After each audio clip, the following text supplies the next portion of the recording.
Hello mga lalabs, ayan, ulan dito. Nandito ako sa 17th floor. Ayan, pabagsak na yung ulan mga lalabs. Ayan. Magandang umaga, tanghali, gabi sa ating lahat. Ayan mga lalabs, so, sobrang dilim yung langit. Ulan na to.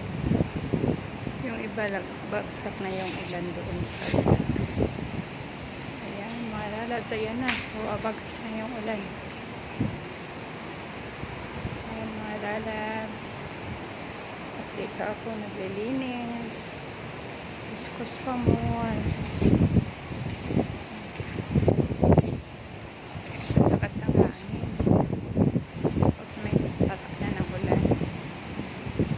Ulan na mga lalabs. Ingat yung lahat dyan.